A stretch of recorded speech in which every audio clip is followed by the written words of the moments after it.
Sir जय हिंद। करोड़ी सिंह जी, जय हिंद। बहुत बहुत शुक्रिया समय देने के लिए। Thank you sir. जय Hind Rajesh ji. Thank you sir, आपने समय दिया। दरअसल अमेरिका भारत के रिश्तों को लेकर मैंने थोड़ी सी बातचीत करनी थी और जो दुनिया में हलचल चल रही है उसको लेकर आपसे बातचीत करनी थी। सर, एक साल हो गया लगभग मेरे ख्याल से ट्रंप को सत्ता में आए हुए, या इससे भी ज्यादा हो गया, लेकिन अभी तक ट्रंप के जो कदम हैं वो भारत की जमीन पर नहीं पड़े। क्या कारण हो सकता है? एक वक्त था जब हमने देखा कि नमस्ते ट्रंप हुआ, हाउडी मोदी हुआ, और यहां पर हमारे साधु संतों ने, कईयों ने तो ट्रंप के लिए यज्ञ किए कि ट्रंप जो है वो सनातनी हैं और वो सत्ता में आएंगे, इसके लिए पूजा पाठ किया गया। लेकिन ट्रंप भारत की तरफ देख नहीं रहे, एशिया में आकर वो वापस भी जा चुके हैं। सब देखिए राजेश जी, आपने जो इश्यू रेज किया है वो भारत और अमेरिका के रिश्तों को लेके है जी। और रिश्ते होते हैं अंतरराष्ट्रीय स्तर पे, वो देशों के बीच होते हैं और वो हर देश का अपना राष्ट्र हित होता है, उससे निर्धारित होते हैं। उसमें व्यक्तिगत भावनाएं उतना काम नहीं करती हैं। और अगर हम ट्रंप का व्यक्तित्व देखें तो अमेरिका के जितने प्रेसिडेंट रहे हैं उनमें से वो प्रेसिडेंट विथ ए डिफरेंस हैं। इस रूप में है कि रूजवेल्ट के बाद अगर किसी ने एक साल में इतने एग्जीक्यूटिव ऑर्डर निकाले हैं तो वो प्रेसिडेंट ट्रंप ने पिछले एक साल में 225 उन्होंने एग्जीक्यूटिव ऑर्डर निकाल दिए हैं। और इसको लेके ट्रंप का क्या योगदान है? ट्रंप स्वयं ये कहते हैं कि मैं बहुत सक्सेसफुल हूं, क्योंकि रूजवेल्ट ने एग्जीक्यूटिव ऑर्डर ज्यादा इसलिए निकाले थे कि 1933-34 के आसपास एक इकोनॉमिक डिप्रेशन का युग था और अमेरिका फिर से अब उसी हालात में जा रहा था कि आर्थिक डिप्रेशन भी होगा और अमेरिका का जो सुप्रीमेसिस्ट या जो हेगेमोनिक या जो सुपर पावर वाला पोजीशन है वो डिस्प्लेस हो रहा था। तो इसलिए वो कह रहे हैं कि मैं ये सब कर रहा हूं। भारत के बारे में उनको कुछ एक्सपेक्टेशन थी और एक्सपेक्टेशन ये थी कि भारत उनका जो अंतर्राष्ट्रीय स्तर पे नीति होगी उसका एक अलाई बनेगा और इसीलिए उन्होंने प्रेसिडेंट बनने के बाद में भारत के प्रधानमंत्री को एक चौथे ग्लोबल लीडर के रूप में बुलाया था। Okay sir. लेकिन वो एक्सपेक्टेशंस उनको पूरी होती नहीं लगी और इसलिए ट्रंप एक तरफ तो ऐसा लगता है कि बड़े इंपल्सिव तरीके से रिएक्ट करते हैं और अगर दूसरी तरीके से हम उनके निर्णयों का उनका विश्लेषण करना चाहें तो वो बहुत ही वाइज तरीके से आगे तक सोचते हैं कि अमेरिका को 20 साल में किस तरह का पावर बनना है या 30 साल बाद किस तरह का पावर बनना है। तो अब कौन सा सही है? मेरे ख्याल से दोनों ही सही हैं, क्योंकि जो उनका व्यक्तित्व है उसमें वो तत्काल रिएक्ट करते हैं और अगर कोई उनकी बात नहीं मानता है तो उसको वो इतना दिल पे लेते हैं कि बदले की भावना उनमें आ जाती है। तो भारत से जो कुछ वो चाहता था वो ये चाहता था कि रशिया और यूक्रेन के बीच जो रिश्ते हैं उसमें भारत रशिया की तरफ है और तरफ ही नहीं है, रशिया से तेल खरीद के रशिया की आर्थिक स्थिति मजबूत कर रहा है। उसका भारत ने ये भी किया कि धीरे धीरे तेल खरीदना कम तो किया, लेकिन ट्रंप ग्रेजुअलिस्ट नहीं है, वो धीरे चलने वाले नहीं है, वो तत्काल काम चाहते हैं, तत्काल एक्शन चाहते हैं। क्या देखिए मेरे जो व्यूअर्स हैं वो बहुत मतलब साधारण से हैं, मेरे जैसे इतने ज्यादा डीपली वो चीजों को नहीं समझ पाएंगे। क्या 2026 में ट्रंप भारत आ सकते हैं? जो क्वाड की समिट होनी थी, क्या वो भारत में हो सकती है? इस बात के कई कयास लगाए जा रहे हैं कि 2026 में ट्रंप आ सकते हैं और भारत और अमेरिका के रिश्ते फिर से पटरी पर आ सकते हैं। और ये उस वक्त हो रहा है जिस वक्त खबरें हैं कि दवास में जो है फिर से ट्रंप, शहबाज शरीफ और मुनीर की तिकड़ी मिलने वाली है। सर देखिए, आपने जिस तरह वर्ल्ड इकोनॉमिक फोरम की जो चल रही है, समिट चल रही है, उसके बारे में कहा है, उसमें मुझे लग रहा है कि अब की बार जो ग्रीनलैंड का इश्यू है वो डोमिनेट करेगा। रशिया और यूक्रेन का इश्यू भी साइड बैकग्राउंड में चला जाएगा। जेलेंस्की को भी टाइम नहीं दिया है ट्रंप ने।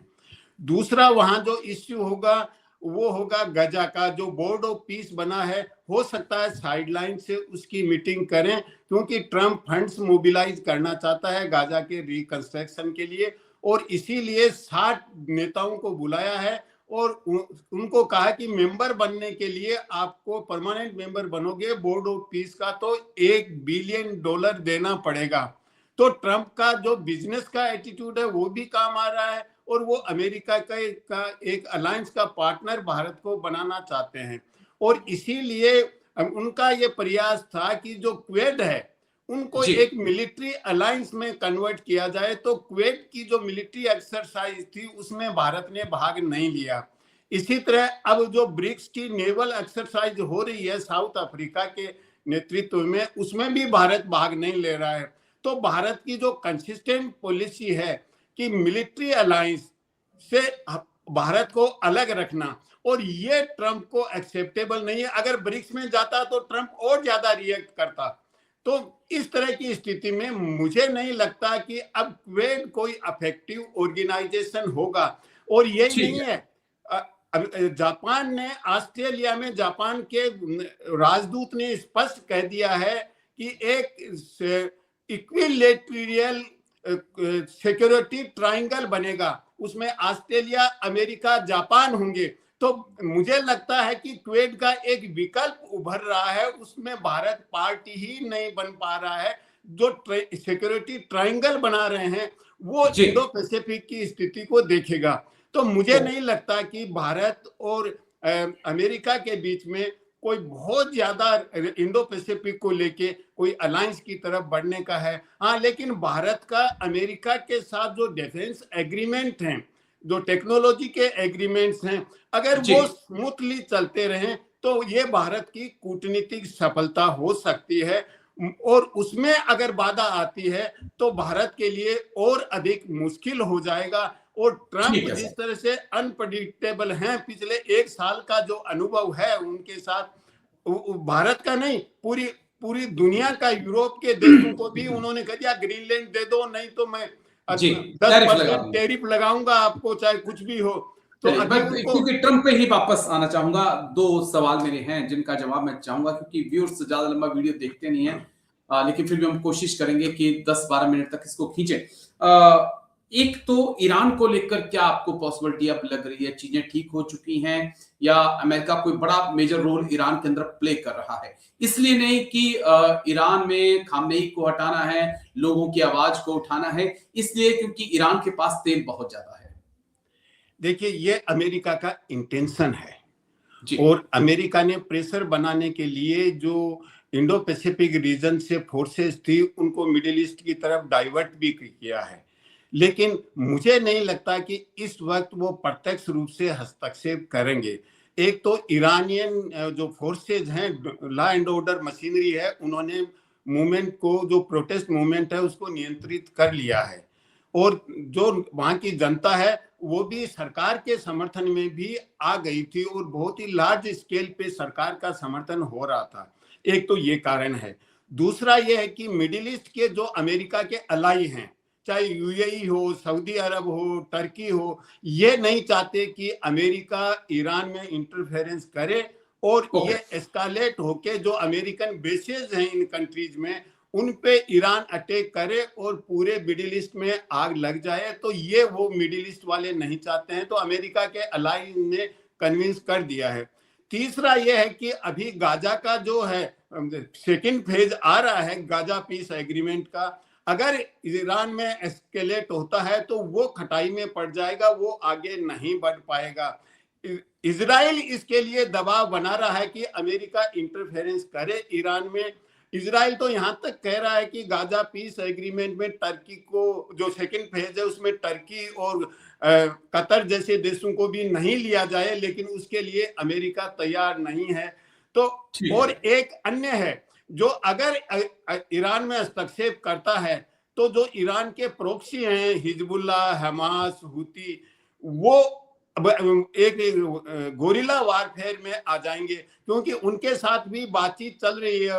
हुती के साथ सऊदी अरब और यमन के बीच में समझौते की प्रक्रिया चल रही है, काफी एडवांस स्टेज पे है, कुछ थोड़े हित हैं।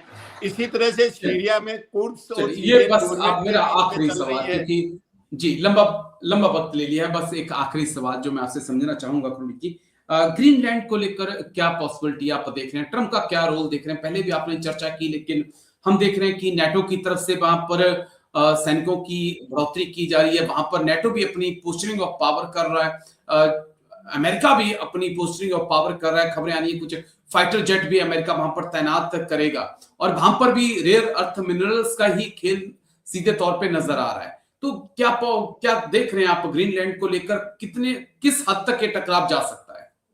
देखिए, ग्रीनलैंड में जो यूरोप का विरोध है वो एक सिंबॉलिक है, कोई सब्सटेंटिव विरोध नहीं है, क्योंकि यूरोप वालों की अभी 22 तारीख को मीटिंग है और उसमें मुझे लगता है कि वो एक ही बात करेंगे कि ट्रंप अगर 10% टैरिफ लगाता है, जो ग्रीनलैंड के आसपास वाले जो स्कैंडिनेवियन कंट्री वगैरह हैं, फ्रांस है, जर्मनी है, इन सब पे, तो वो उसका हम रिटेलिएट करेंगे, इतना तो वो करेंगे।